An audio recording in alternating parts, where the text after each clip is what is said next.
appreciate that, Chris. In the next 45 minutes, everything you said will crumble. I will ruin that reputation. Just kidding. Could I have some help passing out some materials that will be very helpful for your study and the value of your time? There's a business card in each folded packet, so make sure you hold them downward like this, and then we'll be good to go. I'll split the stack. And then, upon your receiving of this, there are manuscript copies of some materials that will help our study go like I intend it to. So come on in.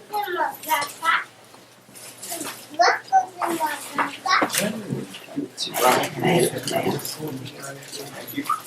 Appreciate the help passing out, but I have one more person to help me pass out these. I got you right here. Thank you, sir. Appreciate it. Tony. Me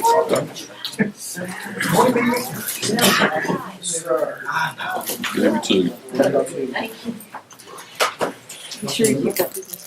You have a lot of papers to look through, so let me explain what you're looking at. You have a 5-hour seminar in your hands that we just won't have time to get to. So I allowed and wanted my misfortune to prepare for the whole week to be your blessing. When it comes to being studious, as Chris introduced me to earlier, I appreciate that. There are scientific methods to having an outline that matches the lesson that has been prepared so that it does not distract from what you're saying. We like to have handouts be an aid and enhancement for those tactile or visual learners. But for some people, that's a distraction. Have you ever listened to a speaker who has an outline, maybe even a PowerPoint, but neither one matched what they were saying, and you're wondering, what goes in that blank? We've all been there. Just put a few extra minutes of time into it, and then everyone's happy. So what I allowed you to do is have these extra inserts. These extra inserts are focusing on service. And I did a 4-lesson series last year when the congregation was getting primed for having new additional elders and additional deacons. So we spent about a month's worth of time focusing on service. And I looked all over the Brotherhood for lessons and materials on this, and it was the same old run-of-the-mill stuff.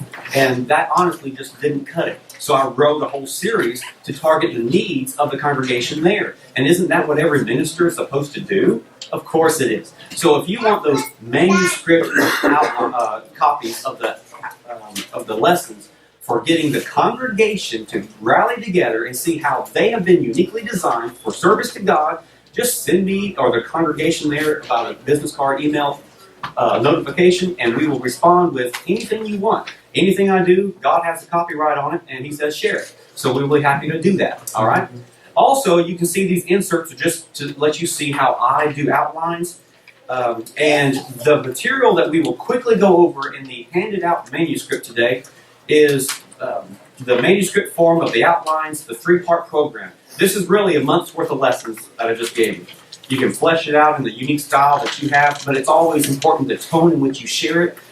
The way I'm going to present it to you as students and ministers of the gospel is going to be vastly different than if I was asked for Michael, come to the congregation and speak on a month to get our members to care about actually doing something for the Lord, right? Instead of do I have to, wrong mindset. So on your own, you can see how the manuscript goes with the outline. I tend to do my outline first and then my manuscript to make each segue point flow to the next.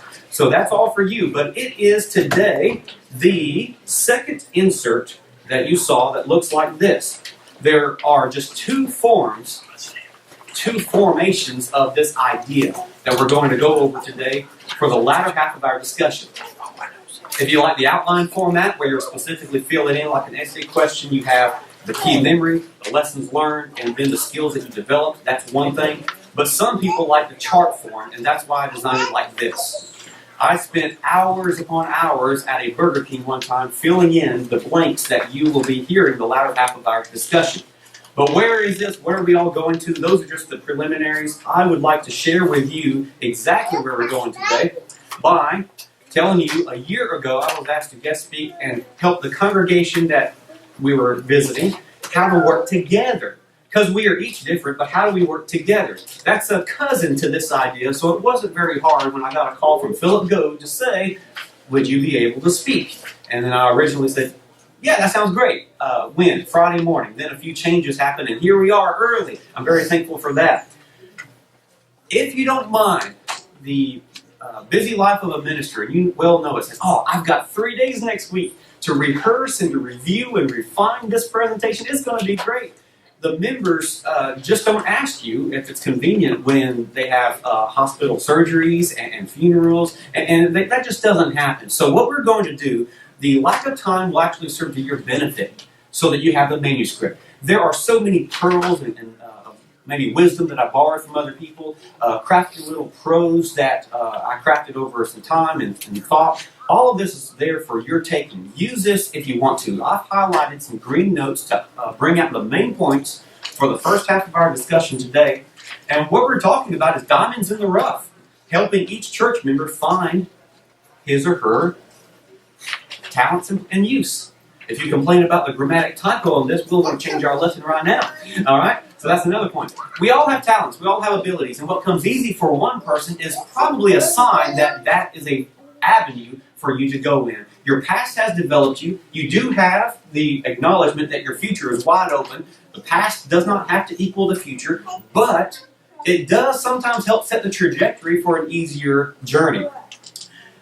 On this outline, page 1, towards the bottom, I want to read some things that your quick eyes in reading, since Heritage focuses a lot on reading and writing, you can notice where I am, and that will save some time for reference. But where it says congregational success, on the bottom of page 1, congregational success is being and doing what God wants us to be and do. Does that sound good? If you have some extra copies, we do have some up here. Congregational success is being and doing what God would have you to be and to do. Sometimes we judge success by different standards. Well, it's been 12 months. Have we reached our goal of growing by 20 members or whatever the number might be? Spiritual growth can't be defined that way. You do what you're supposed to. You be a success in God's eyes and He will give the increase. How about that? So, 3 lines down from there, unity is being on the same page as God. And then you can talk a lot about unity. Spend 2 lessons, a whole Sunday, on what it means to be on the same page with God in terms of service to other people. And then it took us about 3 months to get Oak Hill in the right frame of mind to get ready for what we've been doing for the past 12 months since.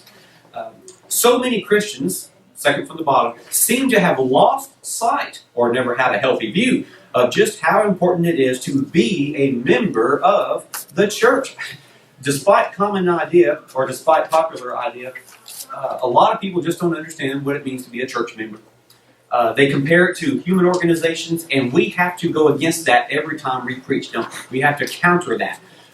If we truly understood what being a church member was as a nation, as citizens of the kingdom across this nation, the world would be vastly different than what it is. How would you as ministers, if those of you who are, would love to know that every member is doing their job so you can do yours? I see Harrison laughing. You're there. Doesn't that sound great? Now, imagine this scenario. You walk in one Sunday morning, you preach a lesson, and then afterwards people say, they come to you, they come to the elders, and they say, I will not leave this building until the unique talents that I've been given and developed over the course of God's providential plan gives me something to do this afternoon and directs my course for the next several years. I will not leave this building until you tell me how my personal talents can be put to use for the glory of God. I'm eager to get to work. And then you wake up. Because that is a dream. How do you get people to that point? Well, first of all, they have to see it in you, no doubt. Top of page 2, when you look at the congregation, you can say, and this is, I try to type like I want to say it, and then as a result of doing it, that's how it comes out when I look in their eyes. I'm looking at something more beautiful than you can possibly imagine this side of heaven. God looks at the church through amazing eyes, and we did a lesson on how God looks at the church. The way to help get people motivated to look for their talents, which is first, is to help them see the church through the eyes of God.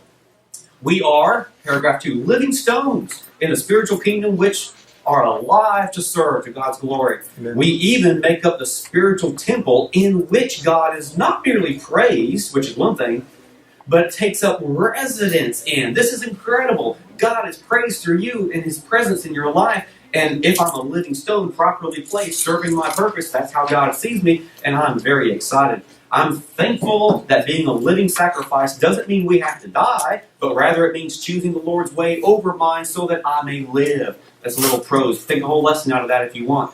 God's way over my way is really what it all comes down to. Most people in the age of convenience and American society are just doing what they want to do. Don't fool yourself otherwise. When you want to develop the servant mindset, you're going to have to counter this idea of the volunteering spirit. People fool themselves into thinking, I'm a great servant for the Lord because I volunteered for this. Well, why didn't you volunteer for that? Because I just didn't want to. Because I could, but someone else can do it. We're not talking about being a volunteer, picking and choosing what you want to do. We're talking about surrendering to the Lord as a servant, saying, Lord, what do you want me to do? Different mindset. Amen. Thank you, and I appreciate that. When you get people to that place, and realistically, it's not going to be 100% within a year's time, but maybe 20%, maybe 15% of the congregation will start advancing towards that mindset, and it'll be challenged. That's why we are encouraged to put courage in each other's hearts, and to motivate each other with love and good deeds. That's what's going to motivate people to do so much more than anything else, because how many times have you seen a good-hearted member do something out of the goodness of their heart and then get criticized for not doing it or doing it a certain way, and their zeal to serve is squashed because it's not appreciated? That is a sinful scenario. Shame on that Christian who does not encourage that person to work with his or her talents and to develop as you go. So, middle of that page says, let's go back up. This is too good to skip. Where it says, I wonder, are our lives a worthy representation of the blueprint of heaven on earth? How are our Christian lives? Are you living a life that your previously baptized self will be pleased with, impressed by, or even perhaps disappointed or ashamed by? That baptism is not the apex of your Christianity. It's only supposed to grow to new plateaus from there and to new levels. Middle of that big paragraph says, Paul responded to the gospel faith response. Skip a line. He was determined to never let go. He had the right mindset of God's grace and works. The biblical plan for the transformed life is, towards the end, a life of faith that produces works. It's impossible to have one without the other. If you wanted to spend a whole lesson or a class about the balance between faith and works and grace, feel free to do that, because you don't want people thinking that they have to work to earn their salvation. You don't want people to say, I'm going to work to pay back for the gift of grace that God gave me. We don't want that either, because we can't pay back a priceless gift. We just yield our lives in faithful service, and that's all we can do. And then as a result, my works show and validate my genuine faith in God's grace, which saves me, and that's the direction to go. So, God's grace, I gave some paragraphs there. You can follow the train of thought. Most people won't even pick up on this, but I know you would. Second from the bottom. Paul was driven by his love for God and felt obligation to do what he was destined to do. We are to discover what we're designed to do. The mention of good works prepared beforehand is in the context of the church. So many times the word talent is convenient, and we ask, what's your talent? I don't know what I want to be. I don't know where I want to go to school, whatever the case might be. And we instantly jump out of the context of serving in the kingdom. Why do we do that? Well, yes, our lives are glory to God if we're functioning as a citizen of His children, a reborn child. But bring that out to the congregations of which you speak and the people in which you help. The context of the good works prepared beforehand is in the context of the church. So ask people, how do you use your skill sets and your spiritual gifts, which we'll talk about later, to the glory of God? How do you do that? Who would have thought that you could have unique talents that can be used to glorify God and bring people into the body? That's the ultimate goal. And when you do what you're gifted in, you have joy and happiness and satisfaction and gratification. But when you don't do what you're gifted in, you have guilt for sure. That's a whole other lesson. But when you do what you're supposed to do, it's easy and fun.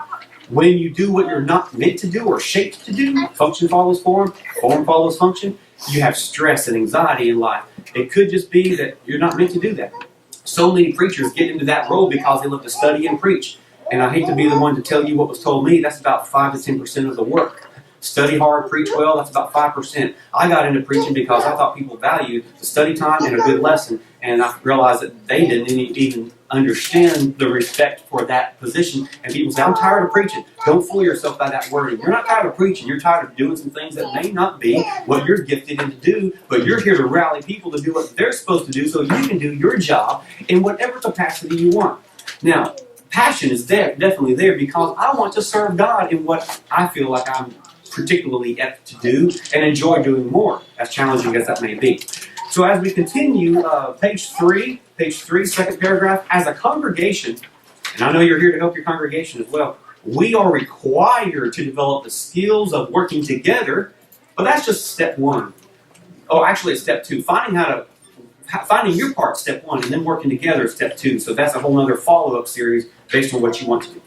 Every function is important. Here's the question. What's the most important part of your vehicle?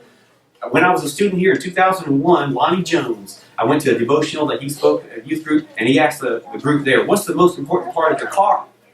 And various answers were given, and it shows, well, if you, what good is a car without a steering wheel? What good is a steering wheel without a frame and an engine, and then a key, and then all kinds of things. And then the ultimate answer was the part that doesn't work when you need it to.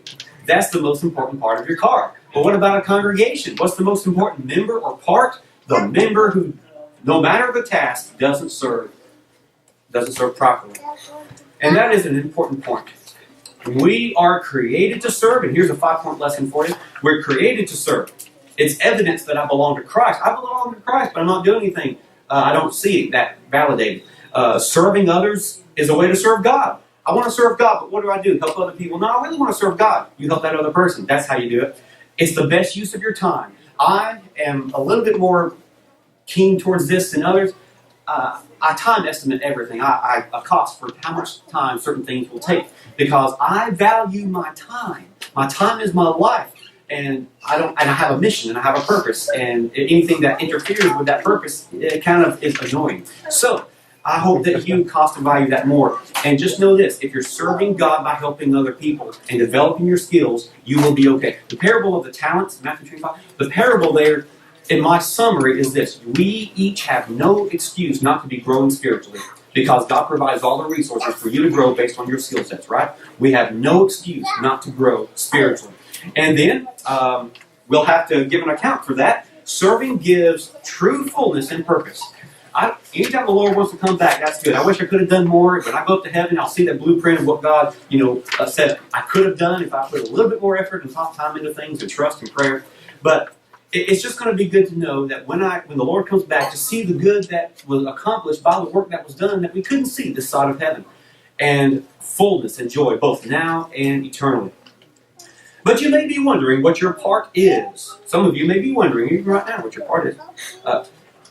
Christians, here's the next paragraph, center. Christians need to have a framework of understanding just how the Spirit was in the early days of the church to miraculously give and aid people in functions that were vital then for validation, there's the signs and miracles, and truth and preservation of the church, perseverance. And how God either develops, by contrast, today, develops and or provides aid. Do we think that God has left us, or that He's very much aware and involved in caring about our lives today in the ways that He can still work that doesn't conflict nature, which were the sign miracles that were to validate the truth? So we don't want to go down there, but some members might. So you want to say, when you bring the God factor into our present life, God still works in our lives. We say providentially, but that just means to provide. God's really working in your life to develop your skills and talents. So there's a whole part 1 section here that we can see. A whole part 1 section that we can focus on. It's a whole lesson on spiritual gifts and the connections between the gifts that were of the past and the gifts that are of today. For sake of today, I would prefer not to go over all this, but top of page 4. Top of page 4, the gift of our spirit-enhanced talents. Spirit-enhanced talents. I like this definition. It came as a result of a lot of study, and I came across it from someone else, and I wish I could take credit for it. What is a spiritual gift that is used today in the category of what is still needed for the church? An ability or a skill that is developed and aided to enable the servant to perform a function in the body of Christ with ease and success. Hey, you're just formed and shaped it, and this places you, that role, you've got it nailed down. No one else could do that. That's great. You may not fit good over here, but like a factory line, if you put you over here, we can have great production. I don't look at talents as a spiritual gift because everyone is born with certain abilities, but a spiritual gift would be for the reborn for classification. It's where God helps what you have been developed in and further aids you in your maturity to then be plugged into a function of the church and be effective in that service. Have you ever noticed that certain people are just good at certain things and some people are just not? That's okay. If the church is a volunteering type of an entity on church, I'll volunteer for this, I'll volunteer. Why would you not volunteer for what you're already really good at? Someone said one time, Michael, you keep talking about serving God outside of your comfort zone. And we do talk about growth. But I will appreciate this college student forever to say, is it wrong to serve God within your comfort zone? And I said, you nailed it. That's exactly right. Because the things that we do naturally are probably a sign that that's what we're supposed to be using it to the glory of God. What comes easy for you? So, in big bold letters towards the second bottom third of the page, how could giving or showing mercy or being, all the things that are listed here for the Christian graces, how could those be spirit-given or spirit-enhanced as a spiritual gift? Isn't every Christian supposed to follow these commands? Yes. But have you noticed that certain people are just exceptionally good at things like that? There are role models. How are you developed? What you want to do is not just, I can't give you a step format and structure. Here's what you do to get your congregations plugged in and doing all the things that they need to. You've got to take them on a journey to find themselves. At the age of 18 and 19, people are asking them the question, what do you want to do with your life? Where do you want to go? And they don't even know themselves yet. So it's really hard to know where do I want to go, who do I want to be, and yet we stop. We make a decision, we have a job. You like your job? I don't know, I haven't thought about it. How can you not think about it? You're developing your life. Don't get stuck in a rut. So many people get caught up in making a living instead of designing a life.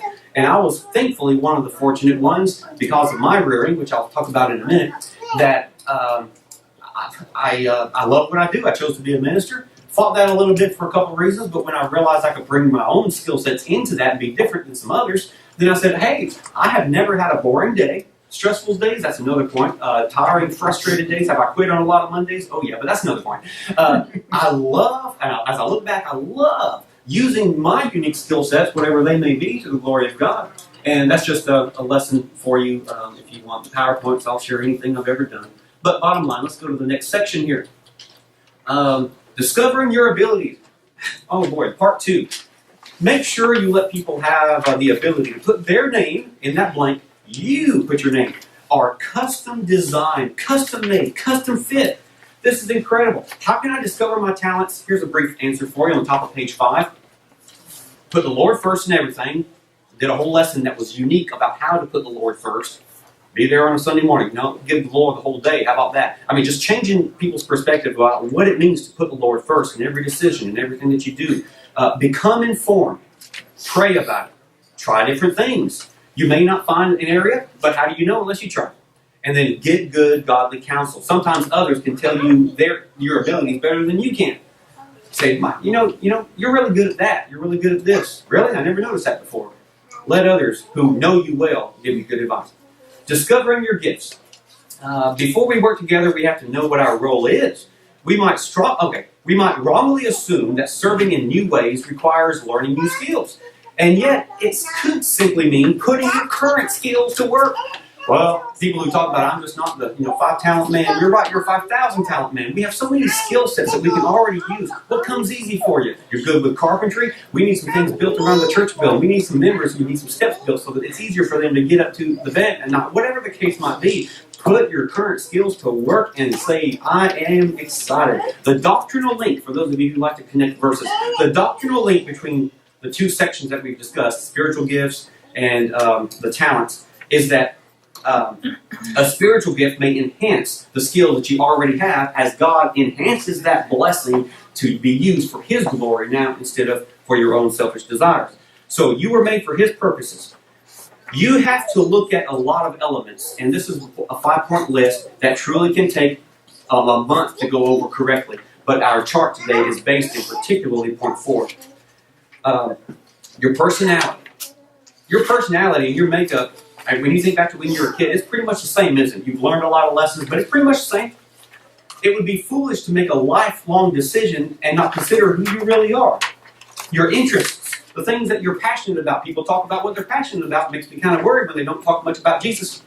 People talk about what they're passionate about, what interests you? And I'll talk about magic. I love skydiving. I love the extreme sports, X Games, and I'm not like those people, but I sure feel like I am when I go to the skate park. I still skate.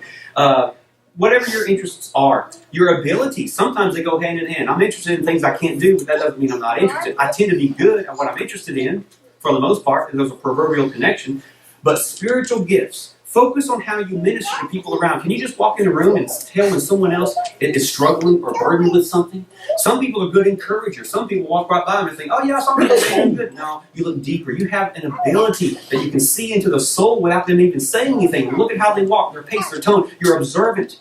Well, what about experiences? Your experiences in life. Each one of us are so different. So what's my function? Analyze your past. Experiment. Seek good counsel.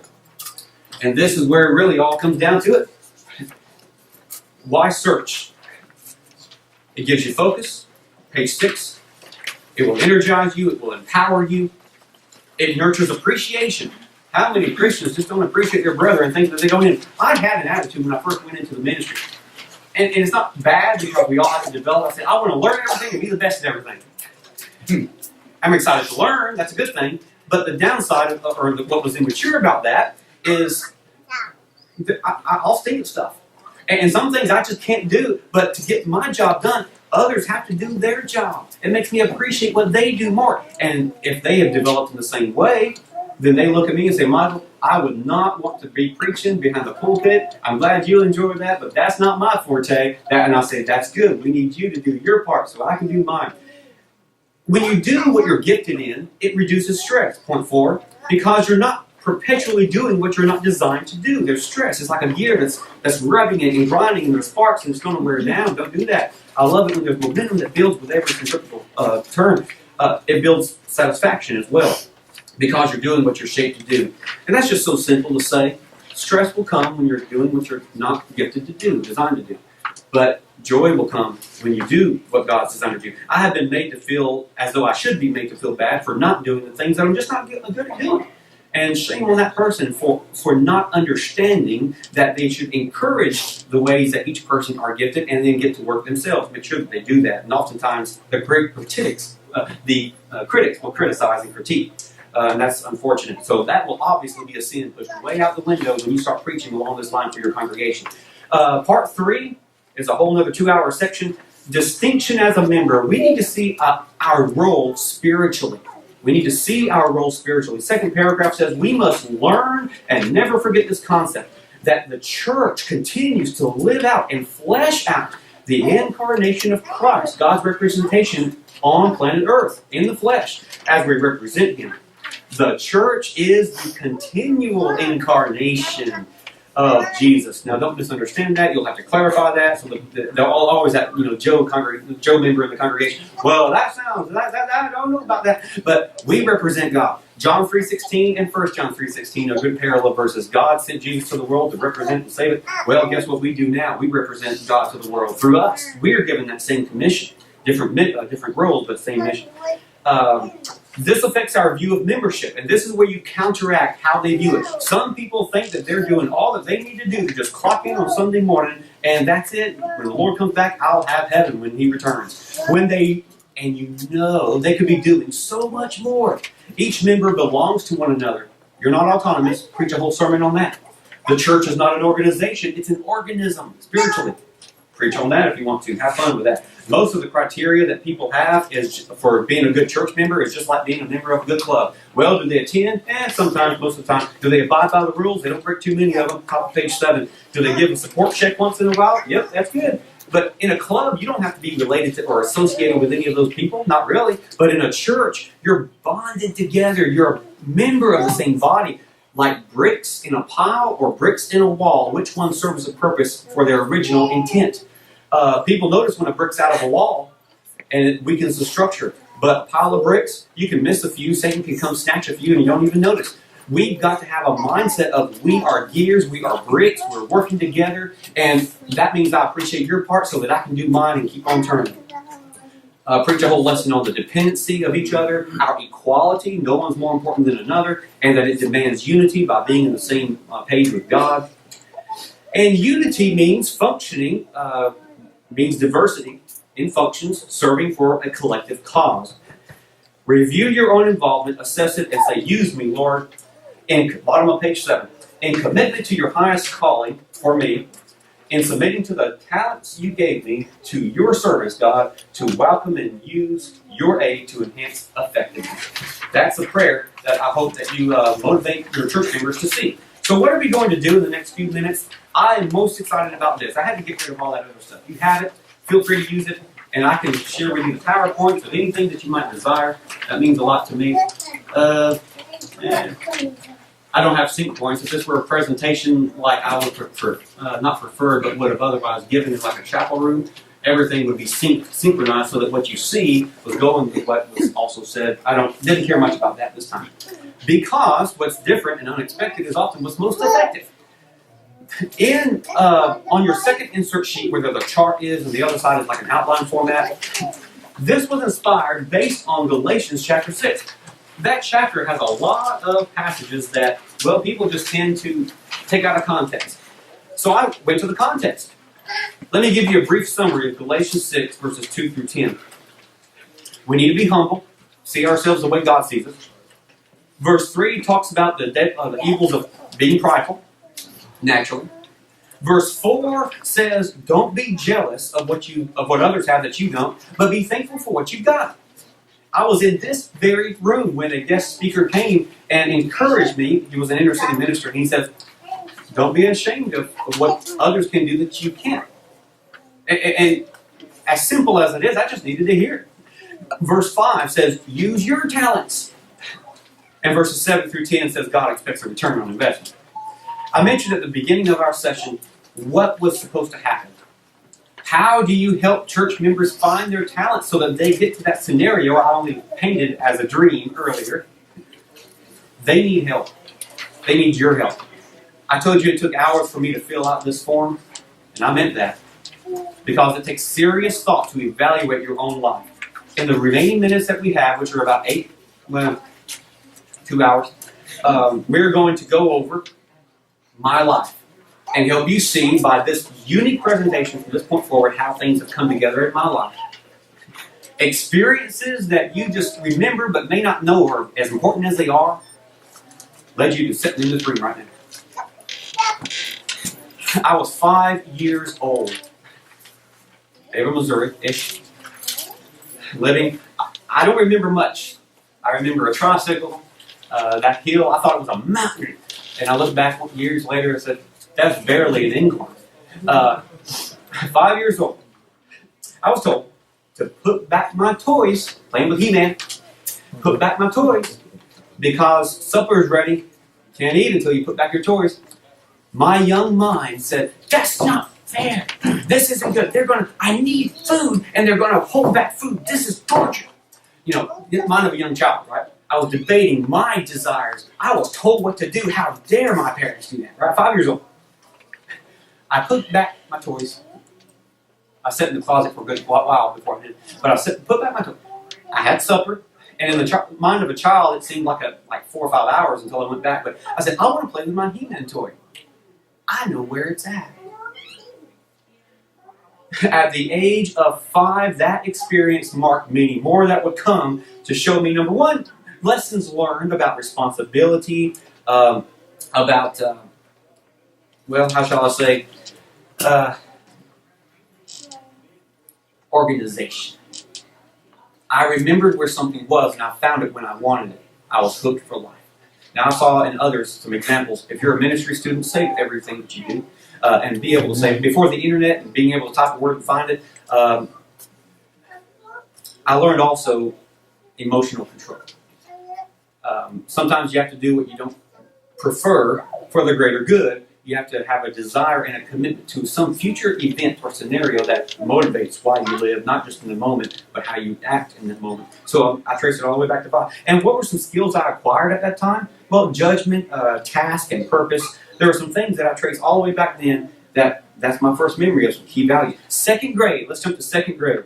I I asked my parents one time for school papers so that I could see how they worked during their school years. They didn't have any of the school papers. I thought, that's just so weird. Why don't my parents have the papers that they went to when they were in elementary school? I just don't understand it. Well, I decided I was not going to be found in that scenario. I was going to start saving my school papers. And I know. So anyway, I could track my growth. I would track my growth. I looked at 12th grade as a goal to achieve, and I want to make sure that I keep everything. I don't want to forget anything. So I said, wait a minute, there are categories to this. There are subjects in the day, and then different forms of papers and books and notes and handwritten notes and tests and exams. How do I categorize these in the subsection of the category? I used under my bed as the how I use the space. So my desk space was under the bed to file all this stuff. So I learned through all of that that, well, first of all, the lesson learned was long-range goals are needed but steady progress is needed to achieve those goals. To have all the papers for 12 years of time, you've got to start now. Be patient. Just small 5-second decisions at the end of every day when you come home makes the difference. But don't worry, in the 5th grade, we got rid of all those papers when I saw that it wasn't as necessary as retaining the knowledge. But I learned also there the skills of saving papers, of categorizing things by theme and sometimes even color and time of day, chronology of passing. I learned all this stuff of subcategorization. Do you think that's important as a preacher when you're filing all your papers, not just by the title or the date, but when I am, just to let you know, I am 30 seconds away from anything I've ever done? Isn't that something? Especially, I mean, before the internet days, this is a hard copy system that very few other people have, and my uncle taught it to me, 30 seconds away. What about you? So many times, that hard work in the past has helped so much for the moment that needs to, hey, Michael, I need a lesson right here. The speaker can't come, and I need a lesson on this. No problem. It looks like you're prepared, because you are, but just didn't plan for this. 3rd grade.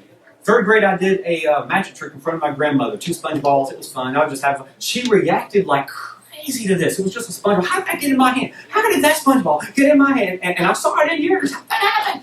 And she didn't know. And I learned that, hey, magic tricks must be incredible when you don't know the secret, as simple as they are. I love that reaction. It taught me that my little interest could be a blessing to other people. And of course, you know the story. I do a lot of magic tricks as youth devotionals to illustrate the point that I'm asked to speak on. But also, I did a magic trick to a friend of mine. He said, "Oh, that's just for kids." He said something crazy like that, and I shared with him an idea of an idea to do better because I wanted to justify my interest in him. And he just didn't like it. He said, "You can't do that." And then years later, performing in Heritage Chapel, I did the very trick that he said when I was in the 3rd grade I couldn't do. You know, as I look back, I realized a couple things. Number one, tricks are powerful if you don't know the secret. They are effective to get across a point, and I don't have to listen to the critics because I'm not living my life based on their perspective of things. That's why we preach. If we lived our profession the way that other people look at it, we wouldn't keep preaching.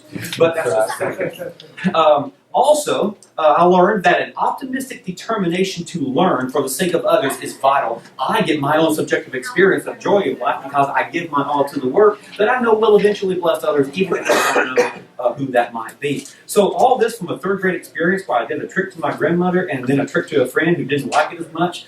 Well, long story short, I started learning how to stand firm on what I believe and like, regardless of other people. You think that's an important virtue to learn? How did you learn that virtue? Who knows? Find out. Fill this out. 4th grade experience. Oh, I love definitions of words. When I was in the 4th grade, I looked forward every week to that vocabulary quiz at the end of the week. I would memorize the definition so much so that I would read the first 2 lines of the definition, match it with the word. I was often the first one done. One time a kid saw me get up so fast, he said, "You must have cheated." And then there was an oral quiz by the teacher to prove to the class that I didn't. He knew my study habits, and then he just used that as an example to say, see what you can do when you study. Well, isn't that something? So I don't know how you develop these types, but are you seeing a pattern of things like emotional control, judgment, task-oriented, saving papers, categorizing things, being optimistic, determined, resolved? These are things that are developing. I sure wouldn't want to be a preacher without any one of those. And you know the end result, but we're not there yet. But definitions. I love learning that words have meanings. So if you use the right word, your message is clearly conveyed. And then I learned the definition of connotation. That changed my life. Because sometimes the right word is misunderstood. You have to sacrifice academic accuracy to get the point across. That hurts. But that's okay. That's all part of it. And then you go back to memorization. The skills that were learned, I memorized these definitions, and I eventually saw scenarios where these definitions require the use of that word. This is incredible. My vocabulary started to take different shapes and forms, restructuring itself. And I'll also have to admit that in the 5th grade, I did not speak very well. I had trouble pronouncing certain sounds. It seemed like only 1 or 2 people in my life could always understand me. And that was a challenge. Maybe that's why I was quiet for the majority of my life. That and also having a 9-year-old brother named James. If you know him, that's the other story. But anyway, so let's go to this. People, here's what I learned in the 5th grade. People judge you by your use of speech. You can have the right word.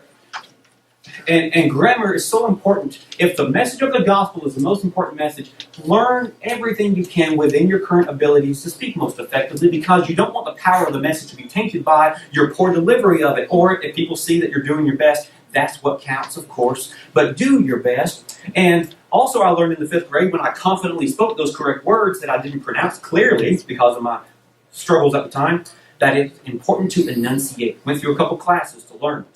And sentence reconstruction. Remember, there are 2 things. I love definitions. I love using words. I love to share and communicate the idea. But I couldn't speak certain sounds. They weren't coming out of my mouth properly. So I would think of a sentence in my little young mind, see the whole sentence in my head in words, play around with the grammatical pieces of the syntax and move it around and say, I can insert this word because this sentence now doesn't have any word that contains the sounds that I can't pronounce. And then I would speak that sentence. What were the skills developed from that? Finding 100 ways to say the same thing. You think that helps when you're preaching? A little bit? Now see, did I know where God was taking me in this? No. But is it fun in the moment? Yes. Is it rewarding, gratifying to look back and see? Yes, this is exciting. So I'm seeing interests and skills and things that I have been developed in, God has guided me in. And of course, in the 6th grade, we have chapter summaries when you have to get up and report to the class. Most students just got up there and read their half page and sat down.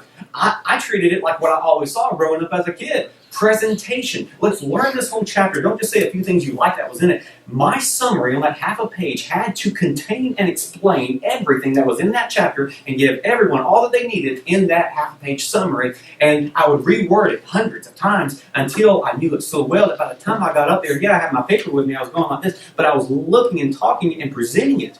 And that stood out to the teacher. She made notice of that. And one day I decided, or we were all able to write on anything we wanted. I chose magic. And she knew, the teacher, in advance what I would be speaking on and said, would you want to do a presentation, do a couple tricks? I thought everyone was going to do something like this. Well, I did a couple tricks for the class, and I saw the whole class just get excited about what could be done. And in the 6th grade was my positive experience that developed the linking of how my success in private could be success in public at a certain time. You just got to learn things like the rewards of progression, mastery of the basics, no success overnight, good virtues to learn. How did you learn those? And as we go through the 6th grade, I learned things like speaking with conviction, arranging the material, keeping secrets for trust, because one time I shared a secret with a friend and I heard that same secret the next day from someone else and said, did so-and-so tell you? I said, no, I heard it from so-and-so. And you think as a preacher it was good to learn a lesson and somehow, some way before you're in that role that people can confide in you a secret that they will not hear from someone else? Oh yes. That's why I tell people, if anyone hears this, it will not be from me. That way they know when to hear it from someone else that it wasn't on me. I preemptively avoid all that. So I learned a lot of skills in my life, and I could go on for 2 more hours talking about the unique intricacies about the 7th through 12th grade homeschooling experience, how that helped develop the understanding of studying on your own that was helpful for college and being able to do the work. Resources are available. Lots of things are out there. And I needed knowledge. If you want to do something, there's a knowledge gap between where you are and where you need to be. But the resources are there, and God will provide and bless. We got a computer when I was in high school, And that taught me graphic design. It taught me research, typing. I still don't type correctly, but I type. But that's how I learned it. Being patient, sacrificial, and service results. So bottom line is, after you fill out this chart with your life and honest with yourself, spending hours, then you see what you need to take your congregation through. Your congregation's members have never evaluated their own life, I bet you. Charts and surveys of finding your talents, they're a dime a dozen. Larry Murdoch has one of the best ones I've ever seen, but most of them out there are just dime a dozen. And I didn't want to provide you with all that stuff because each one's life is different. Get the members to see how they have been developed. And with God's help, their skill sets can be enhanced to be served in the body as a spiritual gift. And you'll be amazed at what God will do to bless that congregation's life and the joy that will come from serving the Lord within the capacity that you've been given. And then, of course, after the 12th grade, I moved out of my parents' house, and that's when the real stories begin, right? I tell you what, life is an amazing journey. I hope that you enjoy this. But you have a lot of materials to preach. But what I really want you to walk out here with is the tools to examine your own life, chart the course for your future, trust in God, and help other members to get to work because life is meant to be enjoyed with your talents. Thank you so much.